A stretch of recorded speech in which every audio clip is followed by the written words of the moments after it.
delighted to introduce Gary Shepard and Eugene Farrar, who are going to talk to us about how does involvement in campaigning impact close relatives affected by gambling-related suicide. And very emotive topic, a very needed one. And just to introduce Gary and Eugene, Hi. Their bios are as interesting as what they're going to talk about. Gary is a senior lecturer in counseling and mental health and research lead at York University. His work focuses on mental health and suicide prevention, gambling-related harm, and the wider impact of these issues on families, communities, and support services. Before he moved to Amia, full-time, Gary completed a PhD and professional training in transactional analysis, following earlier studies in management and counseling. He built a strong practice foundation in the charity sector, designing and leading a successful anger management program for men that combine reflective mindfulness and action learning. This mix of scholarship and hands-on experience drives his current research. At York St. John's University, Gary teaches across undergraduate and postgraduate counseling programs, supervises doctoral research, and leads collaborative research initiatives that aim to translate lived experience into practice and policy related insights. He is principal investigator on funded projects, including mindfulness evaluation projects, just like in 2024, and works with a local suicide prevention charity to examine best practice in community mental health problems. Gary publishes and presents internationally on mental health and community interventions.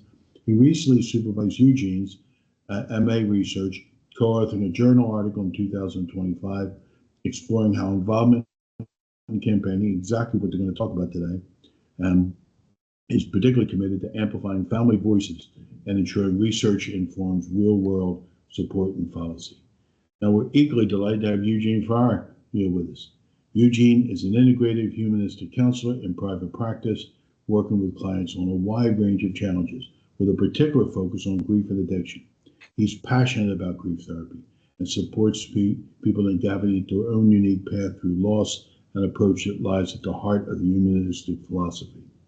Eugene's work is deeply informed by lived experience. Having encountered gambling-related harm from a preteen age and engaged in gambling for over 3 decades, he stepped away from harm and gambling at 41. Since then, he's been active in campaigning for more effective regulation and reform of the gambling industry, particularly in high-profile debates and campaigns, particularly around the accessibility and characteristics of electronic gambling machines. A significant part of this work involves deeply relational peer support, which was personally transformative and continues to shape Eugene's therapeutic practice. Eugene recently co-authored a paper with Gary in Omega Journal of Death and Dying, exploring the intersection between gambling harm, suicide, grief, and activism, and the impact of campaigning on grief. He's also passionate about improving men's access to mental health support, and is part of a research team at York St. John's University investigating barriers to men seeking mental health support in rural communities. Alongside his counseling and academic work, Eugene is also a professional musician and entertainer, bringing creativity and connection to all aspects of his life. So we're going to hear some really insightful research into the impact of activism on families bereaved. Gary, Eugene, the floor is yours. Thanks very much. Thank you. Good afternoon, everybody. Okay, can you see the slides, Eugene? Yes, I can see those. I think we can move on from that one and then... Yeah, that's fantastic. If we could just say, we're going to hear the presentation, but I hope it generates some questions, and we'll have the questions at the end. Is that okay? Okay. Yeah, that's absolutely fine. Yeah. So good afternoon, everybody. Before we begin, quite clearly, this session will discuss suicide, gambling harm, bereavement and grief. So it's really important to prioritize your own well-being. And if you do need to step away from the session, even for a short while, then that's absolutely fine. Please do so.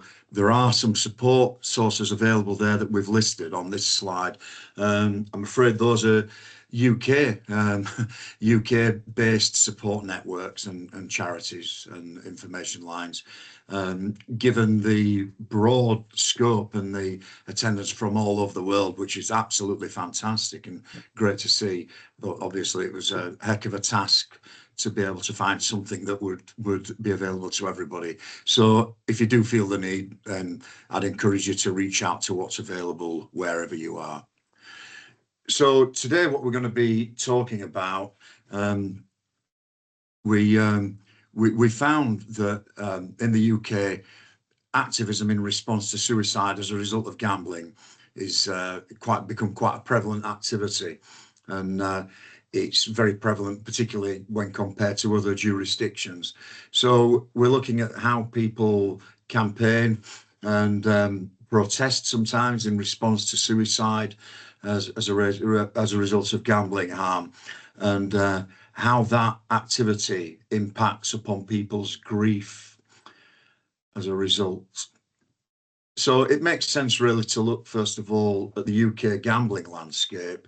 I know some of you will be familiar with that already, but to kind of give a summary, it's in the UK, it's treated very much as a normalised leisure activity, and it exists on an enormous continuum. We've got what are seen as fairly harmless light gambling products and activities, so raffles, community draws, games, things like that, community lotteries, right through to the harder gambling products, so sports betting, casino gambling, online gambling, electronic machine gambling. So we've got quite a range of products there. That range became more diverse as a result of the Gambling Act in 2005, which was implemented, I think, in 2007, and is largely seen as really liberalising the industry in the UK and unrestraining it and giving access to a whole host of different gambling products. It's also significant to say that the UK gambling industry has quite a lot of influence in how that plays out. It has the ear of government and several politicians. So it's a major industry. It generates over 3 billion, over 3.5 billion in direct tax revenue alone. 61% of adults gambled in the UK in the previous year. So that's a significant proportion. Easy to see how we get to that 3.6 billion. In addition to direct taxation, we've got other economic contributions through jobs that gambling supports in the supply chain, and also hospitality as well, which in some quarters is heavily reliant upon gambling. Yeah, and just those things. Sorry, Eugene. Just to interject, really, gambling in the UK is really normalised. It's normalised and encouraged, really, and that's one of the traits of UK gambling, the profile of UK gambling. Yeah, prominent advertising and prominent presence there, isn't there, daily? Yeah. So 2.7% of people experience some sort of problem with gambling, some sort of adverse consequence. So there's lots of definitions around gambling harm and what is it, and there's lots of definitions of addiction, lots of ways that we can screen it, the extent to which gambling is a problem for somebody. And there's lots of terminology such as gambling addiction, problem gambling, pathological gambling, and a lot of these things tend to be very focused on blaming the individual rather than the product or the service. That's very problematic. We'll touch on that, but that's probably, I don't think I've got time to go into that. That's a whole other webinar probably. But I rather like this definition that's up on the slide. Let's have a quick read of that. And the reason I like this is that it draws no distinction. It takes gambling harm in a holistic sense and addresses the problems experienced by the person who gambles, and also the problems experienced, the impacts experienced by others, so other people's or individuals, so in the family unit, in the community, or the population. So that's a very holistic, all-encompassing definition of harm, and I really like that because it places it right at the centre and says, look, other people are affected by this on a population scale. Yeah, I'd have sort of commented that this is like sort of a psychosocial idea of looking at something. It's not just the individual with a problem, for example, in terms of mental health issues. It's more there's the society and the environment and the external landscapes that are that are implicated as well. Yeah, So I yeah, I think it think that's a really steps. great. Yeah, I think it's a great yeah. quote. Yeah, Great it quote. steps away from blaming the individual, I think, which is a Certainly. significant point. Yeah. So what gambling harm looks like, I mean, the impacts are absolutely manifold and varied and will vary from person to person, very individual. But broadly speaking, mental health impacts, physical health, breakdown of relationships, employment instability.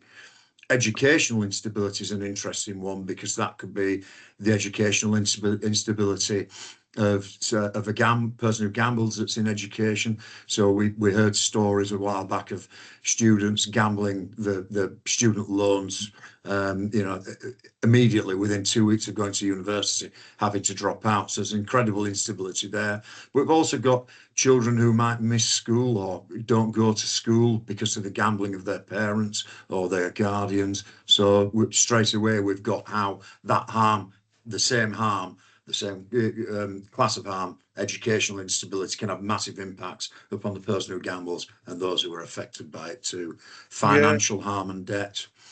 And the public cost 1.5 billion. If you look Yeah, at the income generation of 3 billion, yeah, it sort of starts to yeah.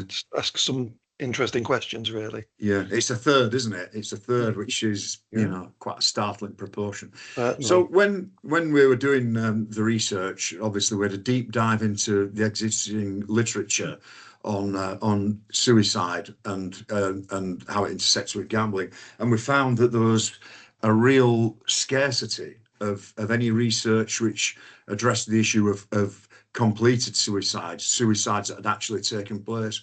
The vast majority of the literature was around attempted suicide and suicidal ideation. So we realised that we were perhaps onto something that was maybe quite novel, and hence our sort of rationale for doing the research. I think what really jumps out at me is that the occurrence of suicide as a result of gambling harm is 15 times the rate seen in the wider adult population, Mm, which that alarmed me when I first read that. yeah, staggering. It really Yeah, is. yeah.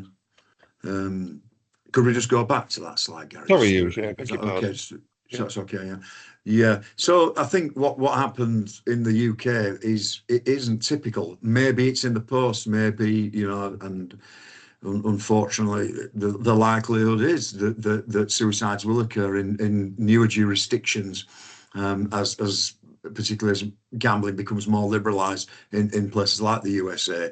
So, but in the UK, it's become a prominent activity where people are really starting to challenge the power that the influence that the UK gambling industry has, and this happens on an individual and a collective basis. Mm, There are well-established charities now that approach this activism in a very organised way, but also lots of people doing it individually. And our concern was, well, our interest was that this was unlikely to be free of any impact to those people involved. So that's what really sparked my own curiosity. Thanks, Gary.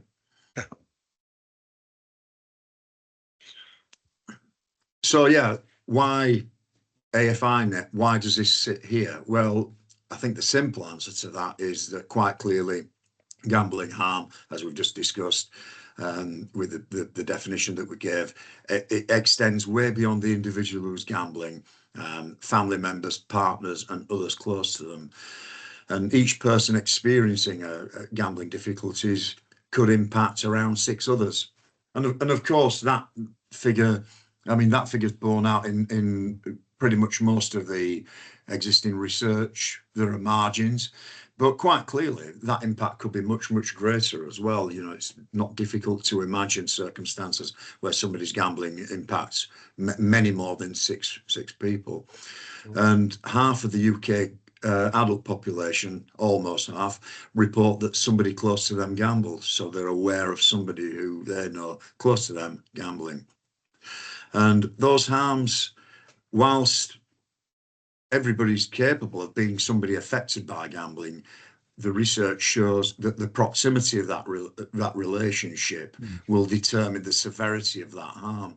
So it really is close relatives that are impacted the most. And what the literature suggested, the current research suggested, was there's almost a hierarchy where spouse and partners, parents, children and siblings experience that respectively. So with spouses, partners and parents experiencing the most difficulty from somebody else's gambling. Of course, that's, you know, there'll be other examples where that's not the case.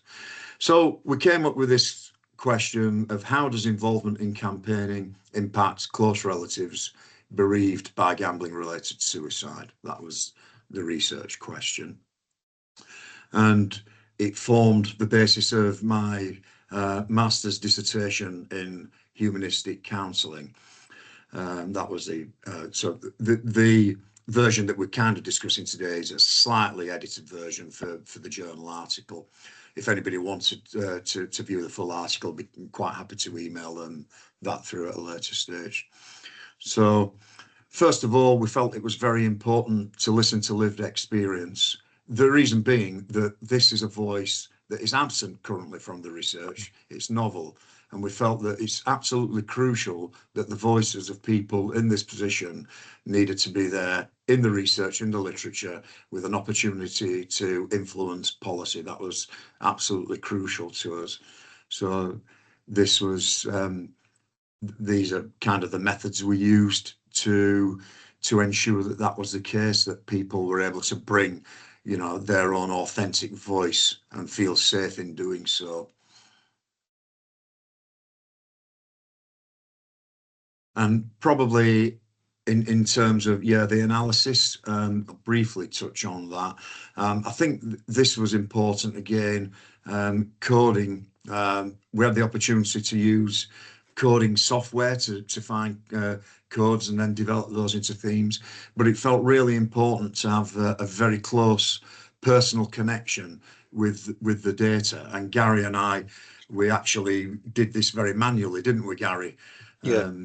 Yeah, we did. I think that part of it, you know, once you've got the stories of people that we interviewed, it was really important for two of us to actually start to reflect on what the themes were, what people were actually saying, sort of trying to read between the lines and really trying to understand things. And this moves on to your position from a reflexive point of view, Eugene.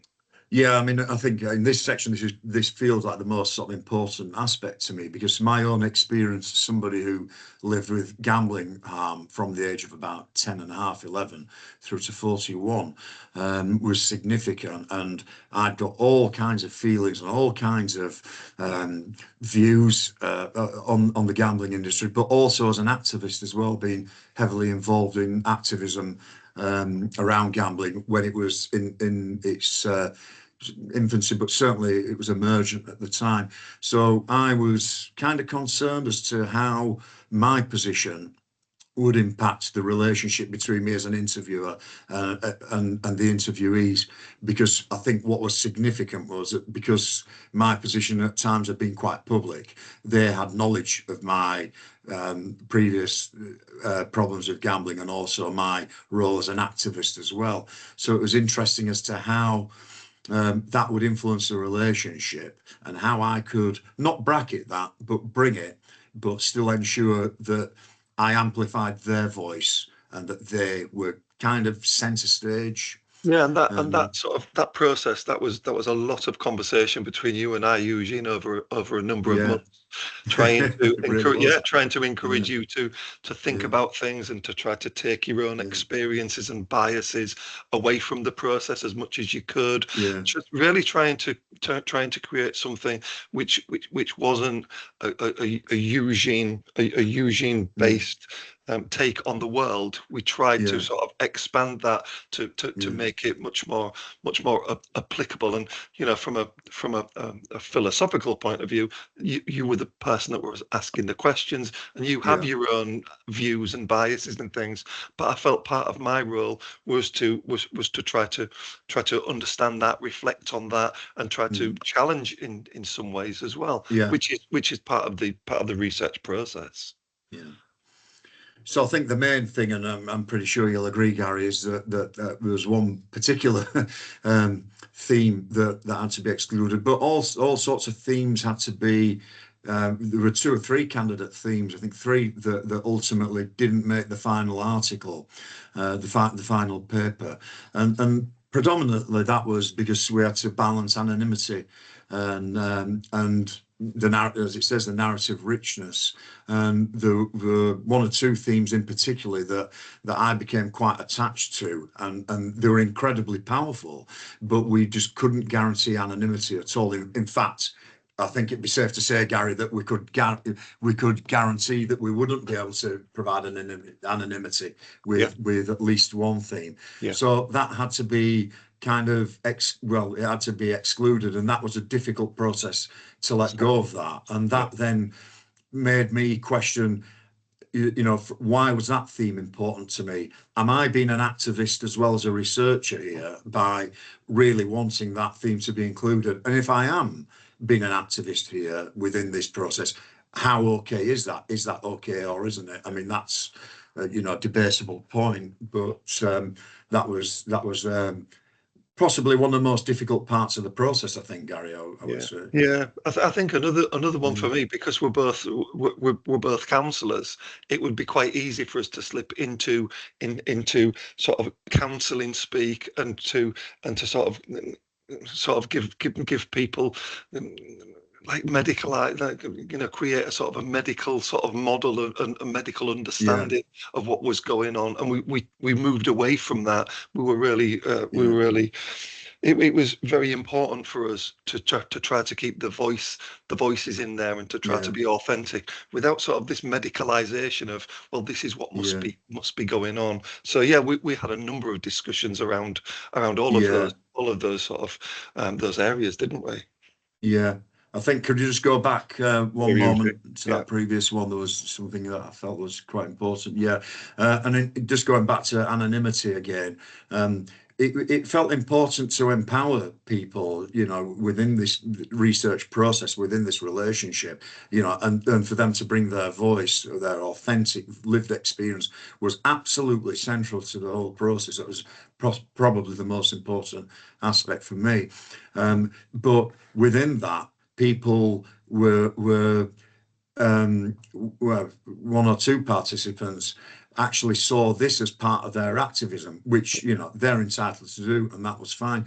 And in doing that, they weren't massively bothered about anonymity, and were actually saying, no, I want my name in it. But it was difficult to do that because with it being some of their experiences would have been interrelated, and one person being okay identifying themselves might have resulted in other people being identified against their wishes. So it was important to have the whole thing anonymized to avoid jigsaw identification. So those were some of the most significant ethical dilemmas that I think we encountered, weren't they?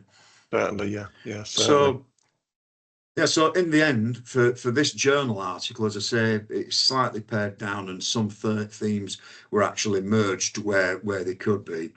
For the journal article, the original paper is more. We came up with these 4 themes. So relationship before the death, media engagement, emotional impact, which is a slightly broader theme.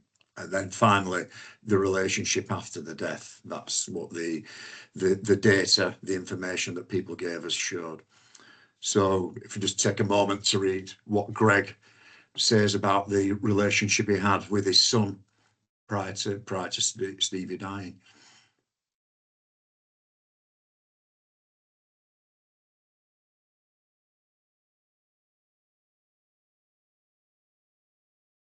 Okay, so a very open relationship. I remember from speaking with Greg, it was a very loving, very close relationship.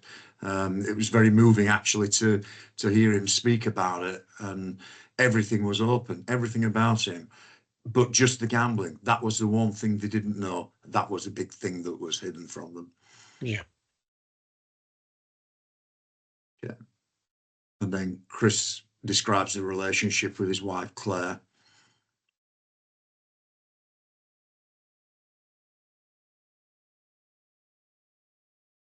So here, Chris is aware of Claire's gambling difficulties that she's experiencing, and they sit down, they try and find an approach that will work to overcome this and move forward.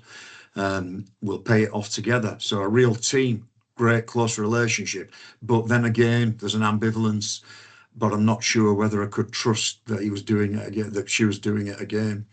But then again, they never fell out, and we're both really supportive of each other.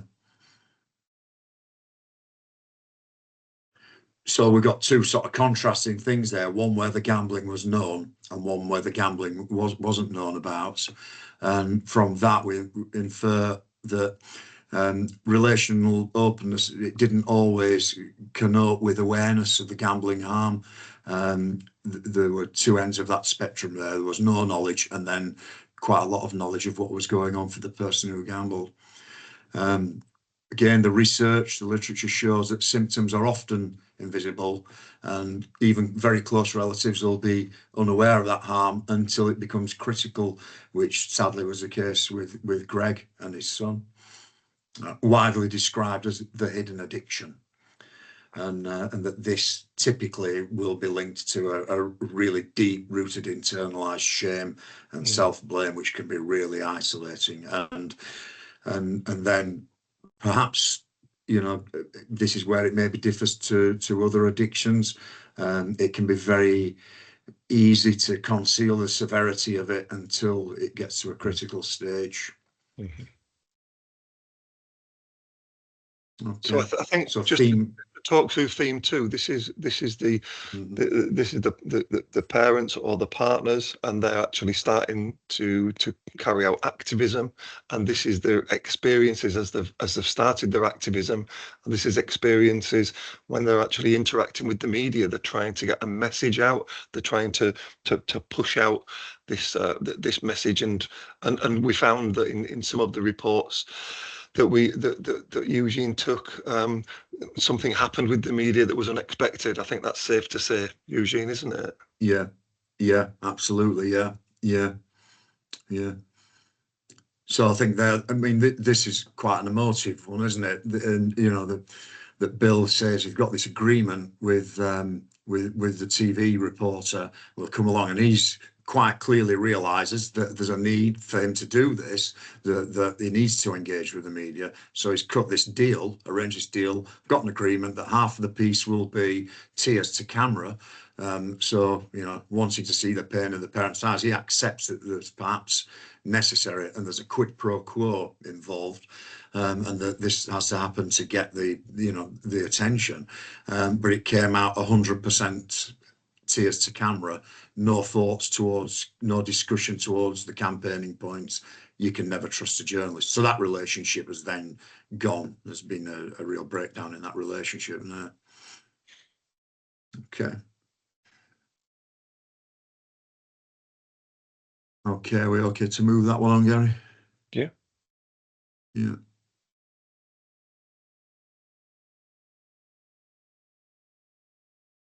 Has that moved on? Yeah, can you not see that it's moved on? It's not moved on for me. No, that's strange. Wonder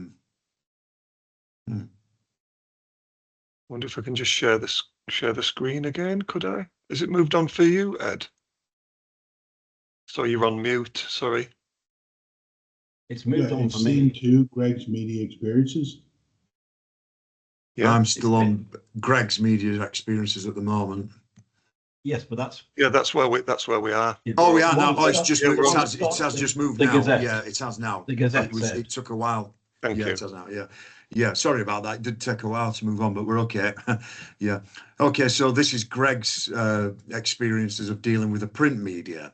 It's a slightly different, but a very similar theme. So they again have asked, you know, we'd like to speak to you. So he comes with all these questions, and he's asked a specific question: what was the last Christmas present?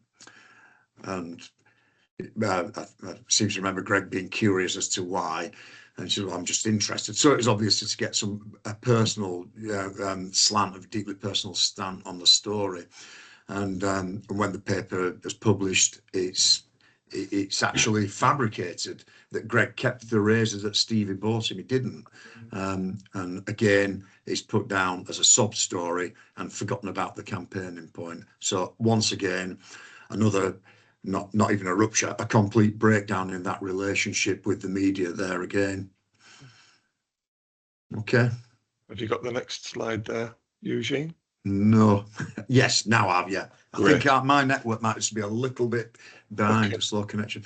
So, yeah, so this is Bill saying that he understands that there's got to be a hook, there's got to be a line there that the media grasp, and he gets that quid pro quo that he's got to use, but he's really disappointed in them just going with a sob story. That's not what they want. That doesn't further their sort of objectives of campaigning and putting those arguments in the mainstream media. Okay. Yeah. Right. Yeah. So, and this is another aspect of media presence and media engagement, and this is social media, that actually you get some pushback from it. So you lay yourself open to people criticizing you or challenging your understanding of the situation. And as we can see here, Chris experienced some really quite harsh, insulting response to his campaigning on So social media. you could sort of call this trolling, couldn't you? This is sort of social media trolling, where the activist is absolutely trying to get the message out. They've got some pushback from the media. The media isn't what they expected when the media are writing stories. But then you've got social media, you know, Facebook or other social media platforms where people are just trolled. So it must be enormously anxiety provoking and awful for the activists. And that in particular, that comment that if you'd have been a better husband, that she would have still have been alive now. I mean, that is incredibly painful to hear, I imagine, you know, in already a very painful, difficult situation.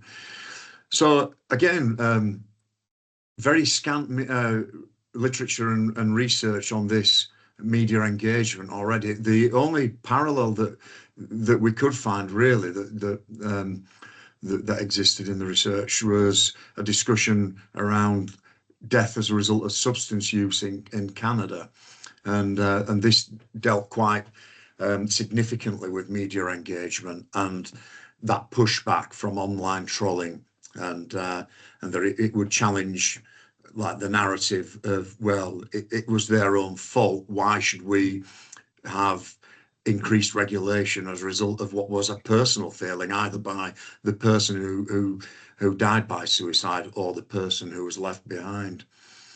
But again, media engagement is seen as vital for these campaigns, but carries significant emotional and ethical risks. I'm just aware of the time, Eugene, so we'll okay. Sure. Theme 3, is that okay? So we move on to emotional impacts of campaigning. And first of all, you've got 3 there: making sense of the loss. So we've got 2 accounts there of people who felt they were or weren't able to make sense of the loss as a result of finding out about gambling. Well, these people found out about the gambling, the partners or the loved ones' gambling addiction, and they just couldn't make sense of that in terms of the suicide. So, can we just go back a little bit? So, so you've got there that it was speaking to other people about what goes on. So you realise there. So Greg has said that with Stevie, and we didn't realise, we didn't know what was going on. So then you realise then that it wasn't you that didn't see it.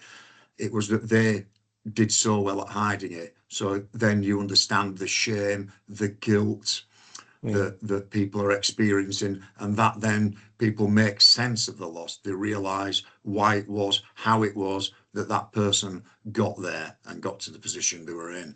But with Bill, he's formed that view. He's now aware that this is what happened to his son, and he's kind of made sense of that. And then when he goes and gets involved in activism and campaigning, other people have a different view, a different agenda, and that then challenges his ability to make sense of it. He's gone with the assumption that surely everybody will agree with me.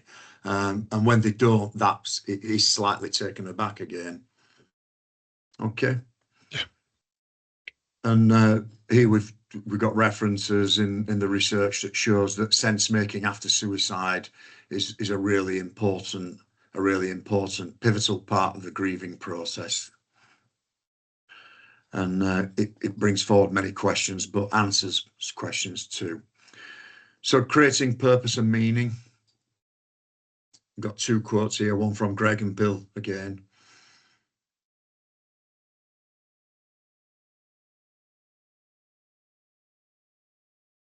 So here Bill appears to be moving, and he was very enthusiastic as Bill when he spoke to me about this. His eyes lit up, his voice changed. He was really upbeat and, just really, I think even enjoying the fact that he was able to make this contribution, and that quite rightly as well, very proud that people had stepped back from suicide because of what they'd heard from him through his speaking at places like Gamblers Anonymous and other public campaigns, and being very supportive of individuals as well. Whereas Bill did much of the same thing. Bill was operating very much at a political and regulatory level, and he'd also be impacting lives, but would very much keep his son separate from it. It was very much, I'll tell them a bit of the story, but my focus is on sort of regulatory change. So that's two examples of how people can create purpose and meaning from the suicide of those close to them. And again, it's a central part to post-suicide grief, and a good way of future growth, promoting future growth. So emotional exhaustion, or re-traumatization. So these are two very powerful quotes again from Chris.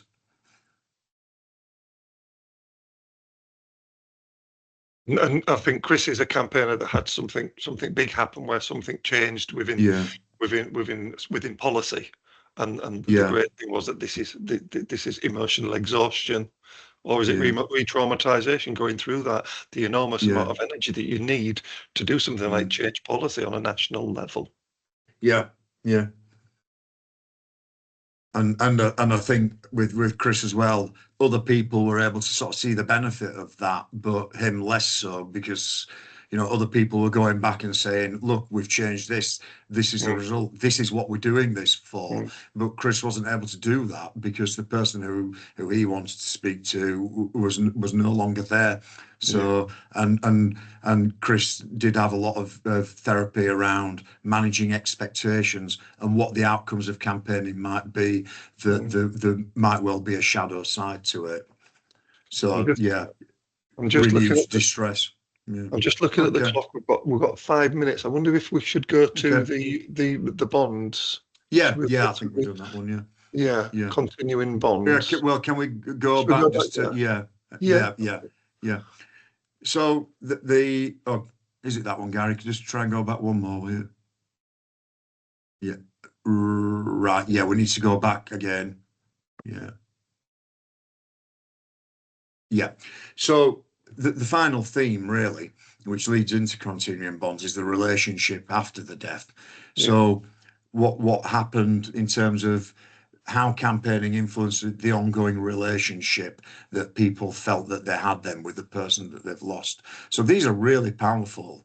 You know, we've got Greg saying, hearing similar types of things and talking to ex-addicts, you realise that it wasn't you, that you didn't see it. It was that they were did so well at hiding it. Again, that's him being able to view his previous relationship in a much more compassionate view, one that doesn't see him as having failed. And that then facilitates a relationship that he has with his son, where he can carry his son into his campaigning going forward. And he did actually say a couple of times, I see Stevie, when people talk to me, I see him in that.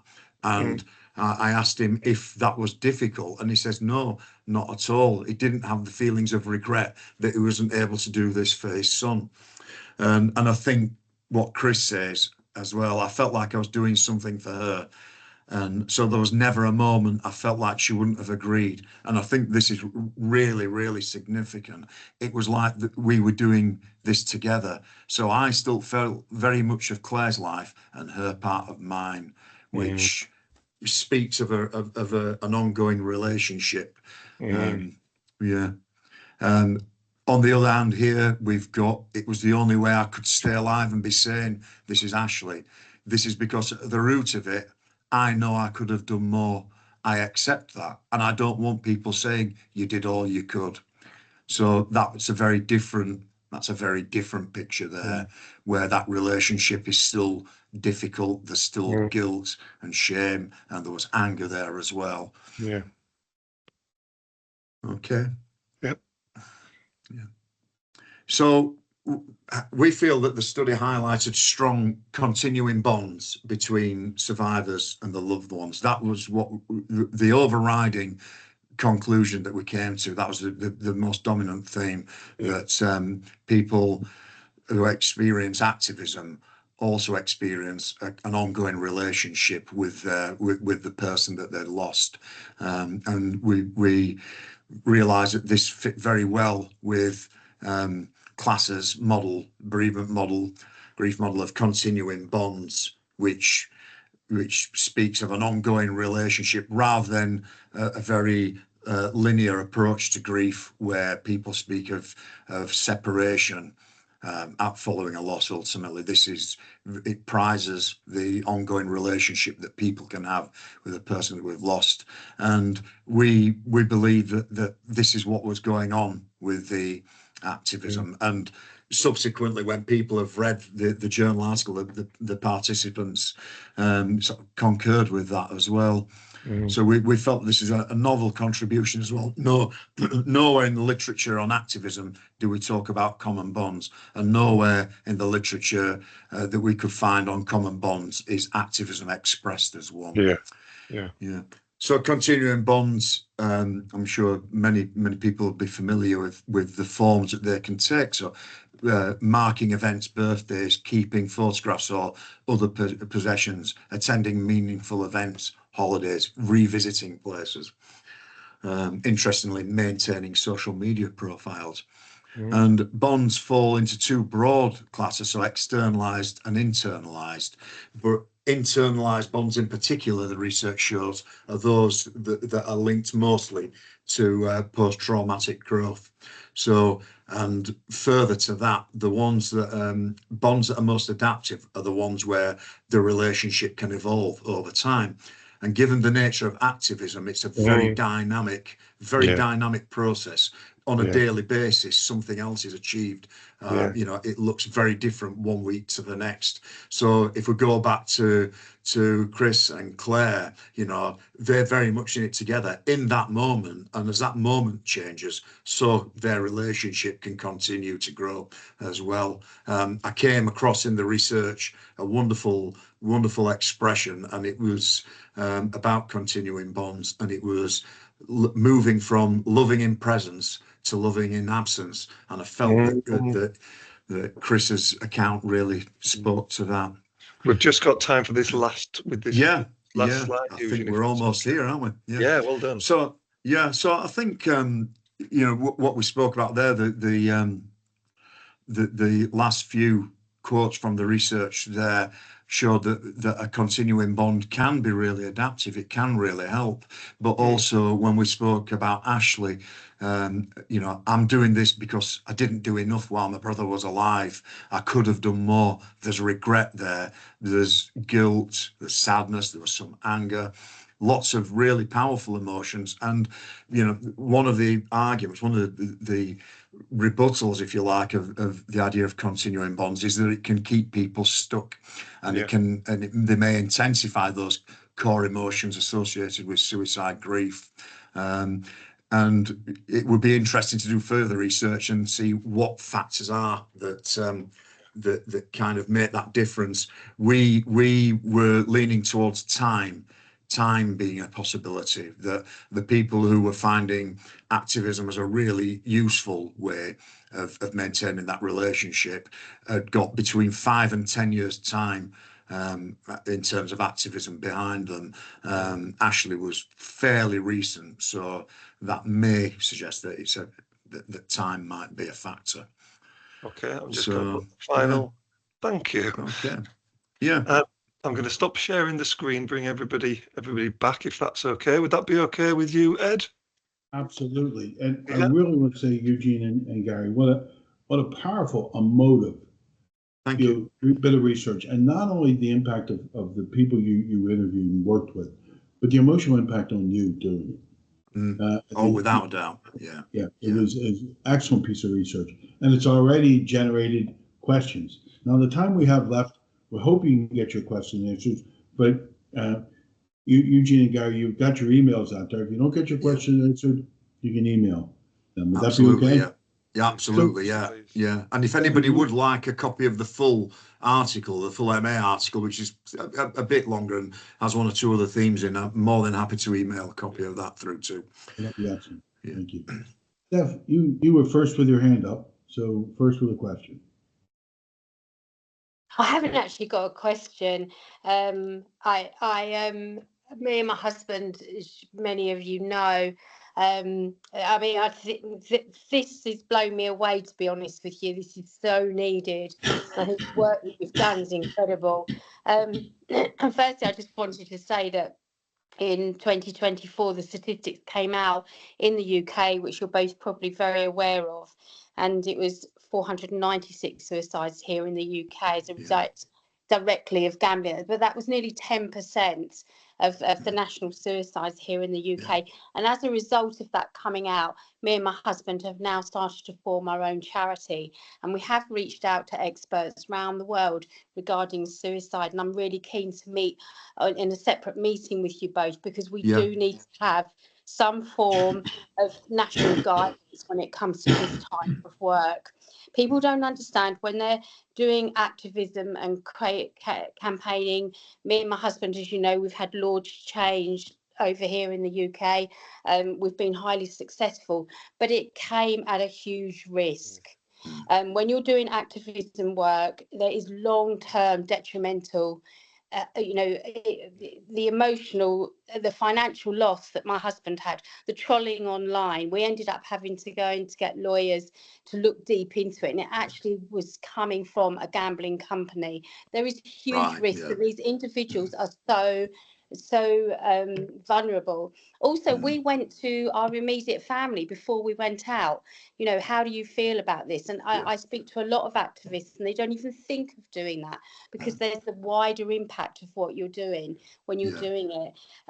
And at the end of the day, we weren't doing activist work. We were purely wanted to reduce stigma. We want to reduce those gambling harms. We want to raise awareness.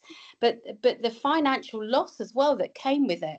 You know, there was my husband lost some ambassador roles that he was being paid for by some football clubs. You know, and the reputational damage. But we had each other, and we had our immediate family around us, and we weren't suffering that grief that many of the activists are doing. And I just think I've loved this today, even though it's been such a disturbing subject. It needs to be talked about, but I do think we need to have a national guideline put together, which we can present into the House of Lords or maybe the nice guidelines, because the detrimental risks when you're going out and doing this work are so high. Yeah. I think also it should not be because of grief and anger and clinging on to your loved one. I believe that we're on our mission because we want to reduce those harms and reduce that stigma, you know, and make it safe. But whereas if you're doing it, I think for an emotional purpose, then that's where the risks and the detriment can really come in. So thank you both so much. And, you know, I'd love to touch base with you more. Absolutely. Fantastic. I'm sorry, everyone. Yeah. I had to jump in on that. This is so I close think, to my heart. Thanks, Steph. Yeah. It I should think have a motive impact to this. Yeah. Can we I move think on? thanks Any for that, questions Steph. for Gary or Eugene? Could I just answer a couple of points out? I think you're right. Trolling. I think we've got to look at trolling now through the lens of affiliates, because the number of gambling affiliates there are in the UK, and I'm well aware of that going on social media, particularly on Twitter, where people who are affiliates within that industry. So typically they'll point people to like a gambling site and they earn so much money, so many times it's clicked through, and some of that has started out as like a discussion around, you know, should we enact better legislation and regulation, or is it personal responsibility? I know where I sit in that, but then that conversation has then moved on from that and has become very personal, and I think shocking. that If you look at Berry and you look at how he's treated, you know, individuals that have very freshly lost a loved one through suicide, through gambling. It is shocking the way that man has behaved. I mean, we had him shut down, but and he's not alone either. But no, he's not, and he's backed by Betfair and Paddy Power. You know, so it's shocking, absolutely shocking. Yeah, absolutely. And I think the other point, and I won't keep you because I know there are people. I think you make a very good point when you talk about speaking to immediate family and other people that are going to be affected by your campaigning or activism, because people can become affected others of the activism as well, then, can't they? As well as of the gambling. So I think you make a very good point with that. We have to make sure that even our grandchildren are aware of what Nanny and Granddad are going out and doing, and you know, it can have a huge ripple effect, and I think we need a national guideline around it. Yeah, I agree. Yeah. Richard, your hand's up, you know, next. Yeah, thank you both very much indeed for a fascinating discussion of the research process and the issues of reflexivity in research, which you did at the beginning. And this thing about continuing bonds is, I think, particularly interesting, and something that I think is very important to bring into our field. It's interesting how often even though you try hard not to, research gets very siloed. And you talk to other people who do things in the same way. So having another view put in is, I think, really helpful. And this continuing bonds and ongoing relationship work is, I think, tremendously interesting. I think the media stuff is very important. You've presented quite a lot of your own research. I'm reminded of the work that Lorna Templeton and I and others did looking at bereavement following drug-related deaths, alcohol and drug-related deaths, and people spoke very similarly about, not always, sometimes they were positive, but often about very unfortunate relationships with the media and unfortunate experiences with the media. And I wonder what you think about the possibility of developing guidelines for people in this situation, for family members in this situation. How is it best to deal with the media? How is it best to approach them? How is it best to deal with them when they approach you?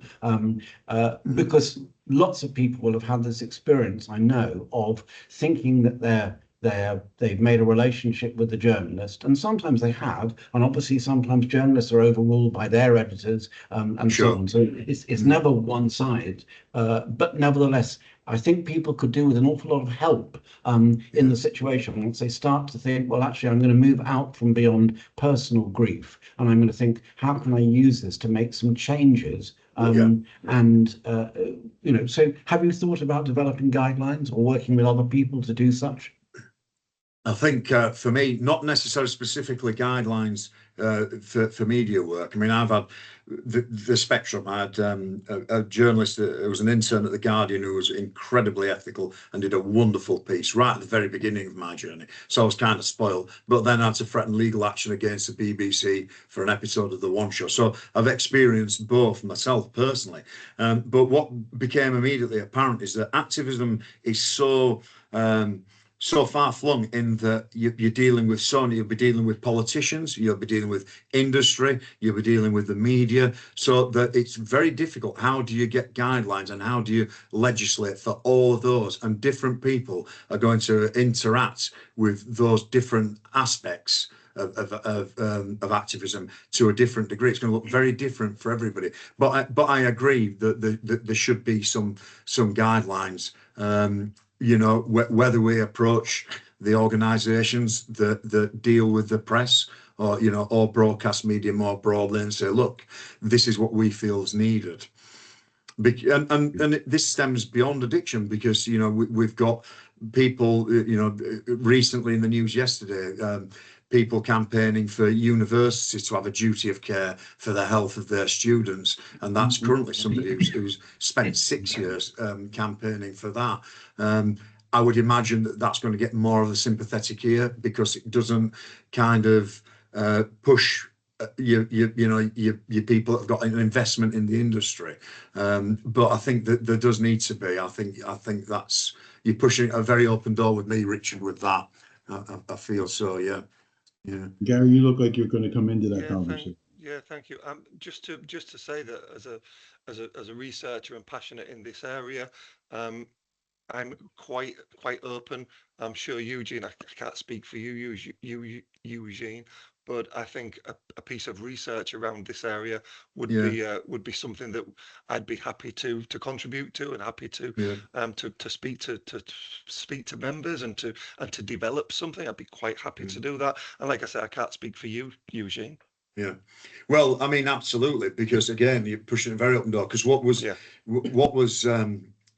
very much central to my approach doing this was that I'd heard and experienced media engagement directly, and also heard the horror stories as well from people, and there really were horror stories. And for me, I felt I've got an obligation here now in this research not to do the same, not to sensationalize, to use people's voices, and really amplify them. And I worked on the basis, and for me, I sum it up this way, quite succinctly, that for me, when somebody gives you the story, they give you a license to use it, and they give you that story, I feel compelled and committed to, when I'm finished, handing it back in the form and the condition that it was given to me. The story's loaned to me, not given to me. It's not mine to do with what I wish. And that to me is the premise that I adopted with the research, because I feel that that's what people have done with me. They've taken that story and dealt with it in a respectful manner, analysed it, interrogated, but then come back and said, and there, it's yours again now. So I've not felt as though the story's been stolen from me or taken. I still own that experience. And I feel that is kind of the premise that I would like to see reflected in any guidelines or protocols. Yeah. That's really useful. Well, with 1 minute left, any final comments, questions for Eugene and Gary? I had a burning one, and necessarily, I just wonder if, in your experience, because our TV is continually being bombarded with TV ads in the UK, for example. It's consistent. You can't turn on your TV without seeing ads. And the one thing I took, you started your conversation this afternoon. This is going to be a motive. Look after yourself, and if you need support. And it just sounded like people going through this journey of activism for whatever reason are going to need a lot of support on that journey. And the more we understand it, which your research is certainly helping us do, the better. So I really want to say thank you both for taking the time, the effort, but not just in sharing it, but the research itself. Thank you. Thank you. Thanks very much for inviting us as well. Thanks for the opportunity. Yeah. And our ongoing research as well, our ongoing relationship with your network as well. Look forward to that. Yeah. Did Steph just got your hand up, Steph, again, or? Yeah, I just wanted to say that, you know, in the 5 years that we've been campaigning, and we've done nearly 200 documentaries and interviews, and it's been internationally, and I don't regret a thing. I'm incredibly proud of all of you that come out at that emotional level, and someone has to do it. We have to do that. It's really important to get change. You know, and so I think, you know, what you're doing is so needed. It really is needed. Well done. Thank you. Okay, thank you. And thanks for your contribution. And do get in touch as well. Drop an email. Yeah, definitely. Thank you. We'll repeat any questions you didn't get answered. Gary and Eugene are only an email away. And if you'd like a copy of the article, thank you for sharing that. Your generosity to share the article. Thanks very much. Thanks, everybody. Thank you. Okay. And the next webinar is down the road. It'll be advertised on the AFINet website. Thanks very much for joining us this afternoon. Hope you're taking away something from that. Thank you, and have a good afternoon or morning or evening, whatever it is your time of the world. Thank you. Thank you. Thank you, Ed, and thank you, Eugene and Gary. Eugene.